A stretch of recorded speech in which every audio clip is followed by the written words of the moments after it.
Hello and welcome. My name is Dustin Leake. I'll be an instructor for IST 1260. Most of our lectures are going to take place in this kind of format, as our class time will be used as lab time.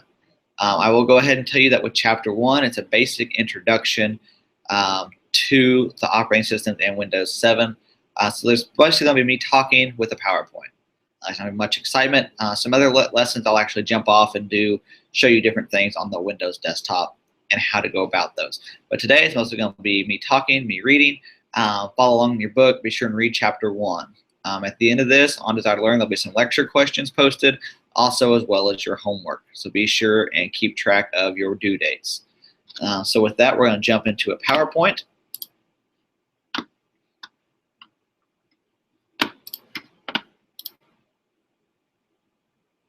All right, so our book this semester is A+ Guide to Software Managing, Maintaining, and Troubleshooting, the 6th edition. And today we're going to look at Chapter 1, which is Introducing the Windows Operating System. Our objectives for this chapter is we're going to learn how to use Windows to interface with users, files and folders, and applications and hardware. And we're going to learn about some Windows tools that you can use to examine and support your system. We're going to start off with using Windows. We're going to talk about what is an OS and the 4 main functions of an operating system. First of all, what is an OS? An OS is an operating system. It's a software that controls a computer. Every system must have an OS. Many applications installed on an OS. We have many different applications. The 4 main functions of an operating system. The first one is to provide a user interface. A user interface is just means by which the user and a computer system interact. In particular, the use of I/O devices and software. Okay, if you recall, I/O devices are input-output devices, mouse, keyboard, monitor. So the first part of the function of an OS is to provide a user interface. It provides a way for you as the user to interact with the operating system. The second part is managing files. It allows us to create, store, delete, move, and access our files. The third component is it manages our hardware, whether it be internal hardware, stuff inside the case, or external devices such as USB and other devices that you connect to your machine. And the fourth function of the operating system is to manage applications. An application is a set of software that the end user perceives as a single entity, as a tool for a well-defined purpose. You can install and uninstall these applications due to an OS, and you can also run the application. This is a screenshot also in your book, just showing how everything works together to provide a user interface for the end user. Now we're going to talk about the Windows desktop. We're going to define it, look at the Aereo interface, look at the start menu, talk about applications, the taskbar, the system tray, and the control panel. So to start out with, the Windows desktop. Desktop is the initial screen that is displayed after Windows is loaded and the user has logged on. When we're talking about the Windows desktop, it provides a graphical user interface, or a GUI. Basically what a GUI is if we look at older versions, some of the first versions released of operating systems, they were all textual based. Okay, you typed in everything you wanted to do. Now they've given us a graphical interface. Okay, so we can drag around, point, click, and do things like that. The Windows 7, Vista, and 8 provide a 3D user interface called the Aereo interface. It is not available in Starter and Home editions. Windows 7 does require you to have a gig of RAM and a video card that supports DirectX 9 and 128 megabytes of graphics memory. So it does require a couple things. We'll run this Aereo interface. The first one is DirectX, and DirectX is just an application or application program interface, or an API, that is used for creating and managing graphic images and multimedia effects. An API is an application program interface, language or message, and it's a format used by application program to communicate. So DirectX is just used for creating and managing all those multimedia effects, whereas your API then communicates that with your OS. This is a screenshot of the Windows 7 desktop using the Aereo interface. As you can see, the Aereo interface kind of has a transparent and glossy look to it. And that's how you can tell between the Aereo interface and the traditional interface. It kind of has that see-through glass look to it. Now we're going to talk about the Start menu. When we talk about the Start menu, you'll notice that up in the right-hand corner up here, it says Gene Andrews. It's always going to show you the user that is logged in. This can be helpful if a user keeps saying we're having trouble accessing files. See who they're logged in as. Okay, maybe somebody else is logged in their computer and they just assume they're logged in as themselves. Your applications that are most used are going to show up over here on the left, and your user libraries and OS utilities are going to be over here in the dark section to the right. There's a few different ways to launch an application. You can do it from the Start menu, select all programs. You can use the search box. You can use Windows Explorer or the computer window, or you can use a shortcut icon. We're going to talk a little bit in this chapter about how to access different things and get around in Windows. I'm going to go ahead and tell you every person is going to do it differently. Every IT person, every individual is going to have their own way they like to get to things. So just find the one that works for you. We're just going to give you some basic ideas of how you can go about it. This is an example of running a program from the search box. I just typed in msinfo32.exe, hit enter, and the program would run. The Windows desktop also has what they call Aereo, Snap, and Shake. Snap is if you drag a window to the top, it's going to make it full screen. If you drag it over to the left or right side, it's going to make it half screen. And the Aereo Shake, if you grab the title bar and shake your mouse back and forth, it is going to minimize that window. The taskbar notification area, which is known as the system tray. The taskbar is usually located at the bottom of the Windows desktop. I say usually because some people do drag it around to the side or to the top. From here, you can open programs and have quick access to others. You can also set quick launch icons. The notification area on the system tray is normally on the right side of the taskbar and displays open services. What is a service? A service is a program that runs in the background. Supports or serves Windows or an application. You can right-click the taskbar and use a shortcut menu and click Properties to access properties for your taskbar. In older versions of Windows, when you would hover over like an Internet Explorer box, when you had 5 or 6 open, it would list them vertically. Now it lists them horizontally and shows you what is open on that page. This is an example of the taskbar and Start Menu's property dialog box. Here's where you can lock the taskbar so nobody can move it, so it always stays at the bottom. The Windows desktop. You can personalize the Windows desktop. You can change your background. But the main thing that you can do by right-clicking and go to Personalize is you can adjust the screen resolution. You're going to find that you're going to have a lot of issues with screen resolution. The screen won't seem quite big enough, or it may be a little shaky, maybe a little pixelated. You can adjust the screen resolution here. There's an example of the appearance and personalization box.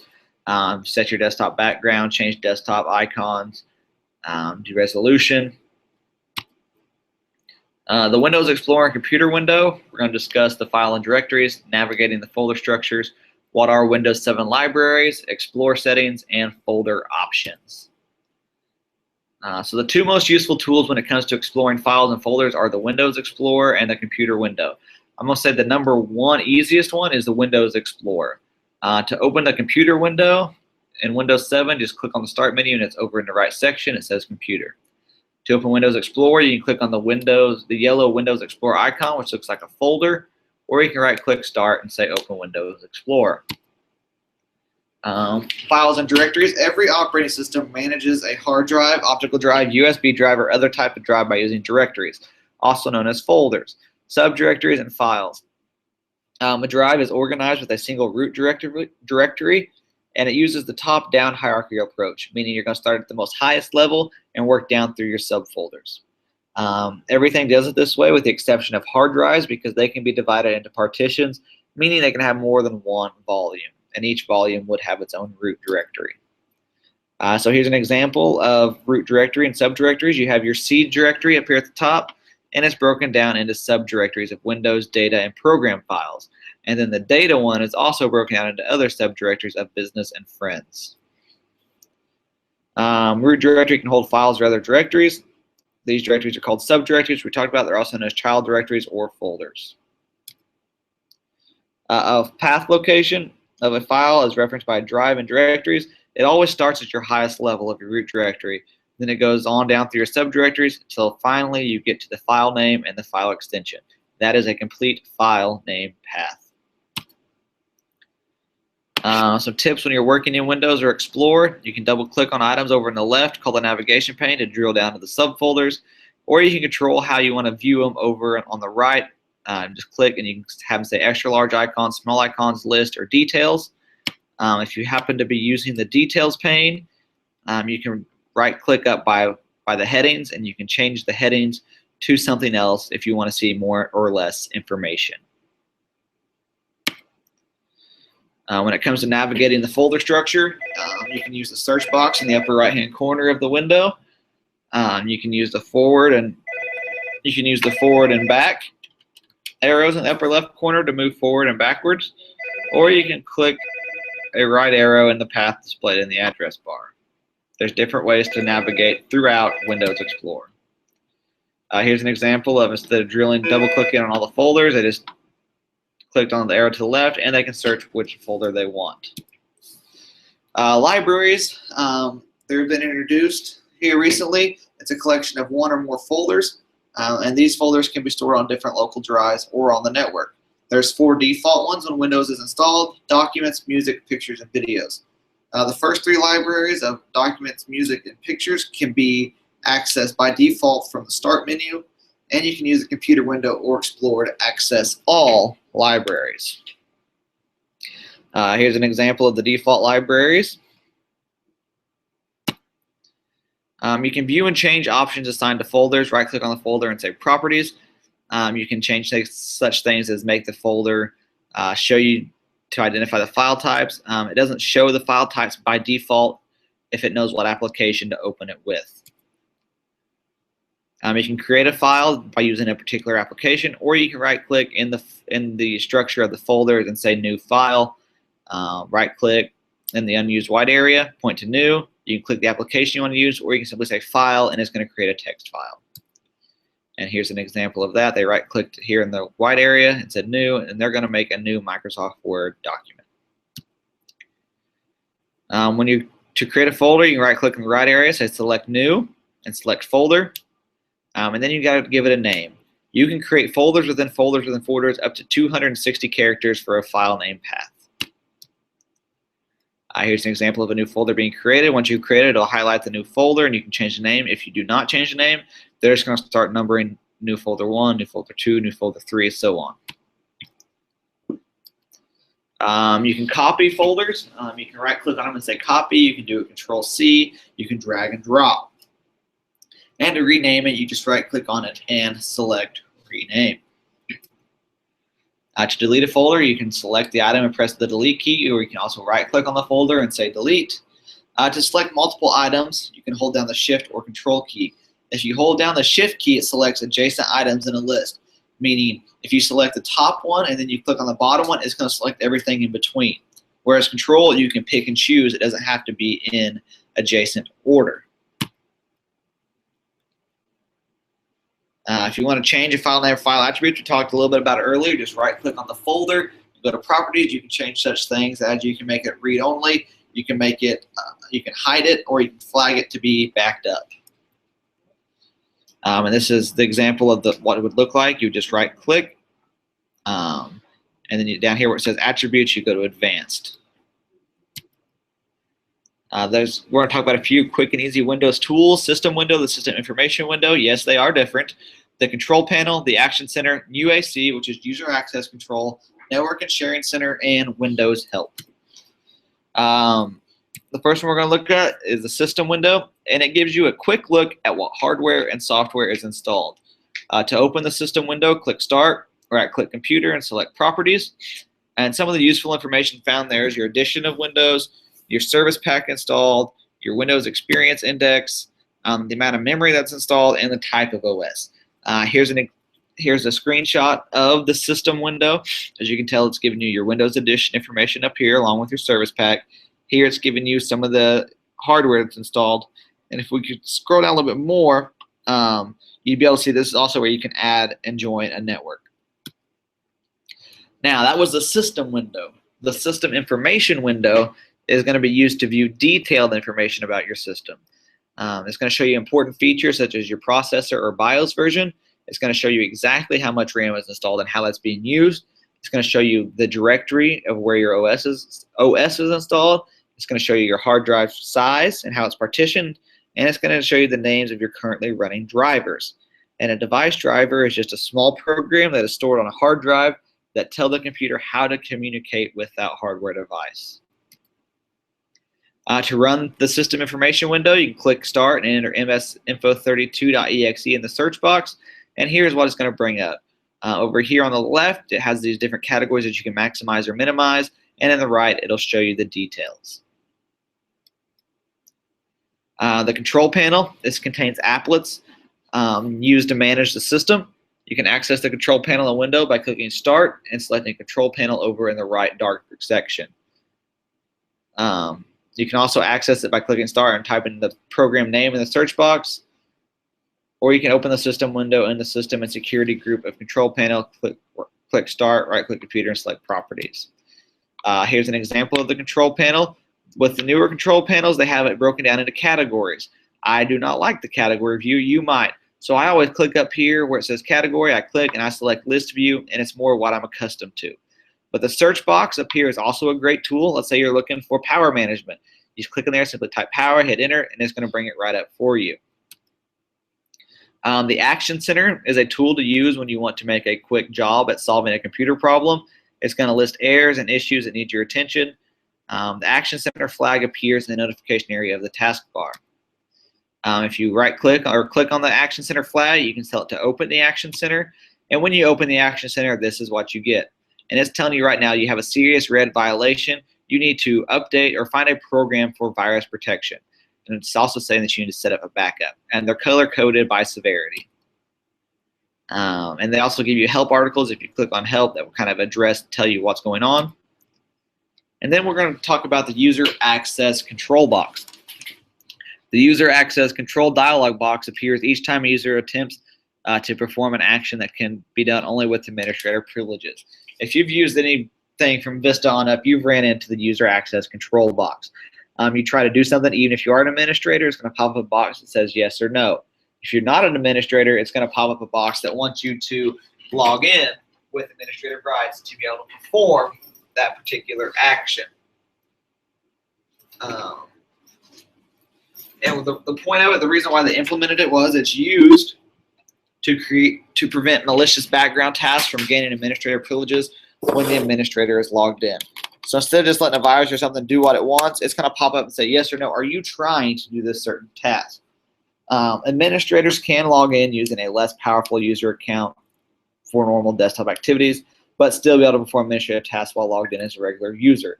You can also go into a control panel and select how sensitive you want your user access control to be.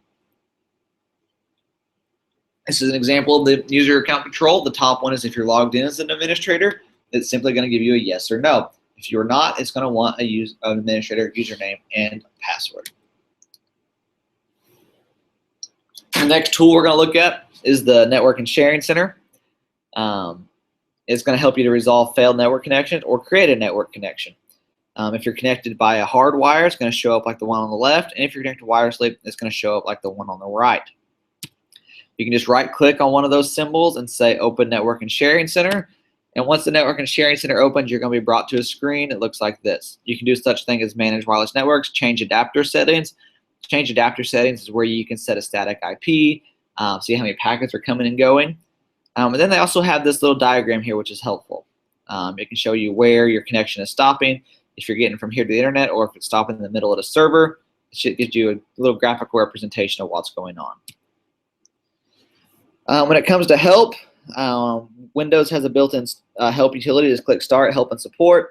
And also a good tool is Microsoft websites, or just simply Googling for the certain things you have going on.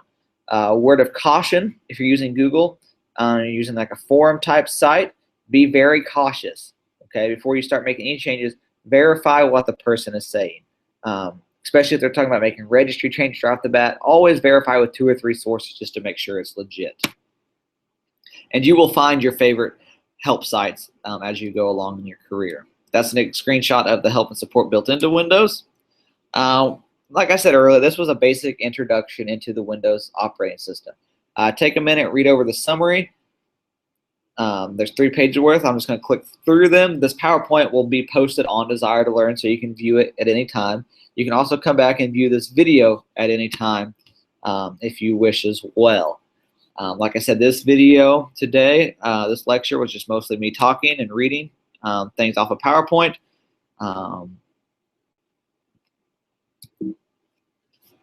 Hopefully, in later videos, it will be beneficial to you to go back and review them as we start getting into actually getting onto a Windows machine and moving around. It'll just help you to remember and refresh.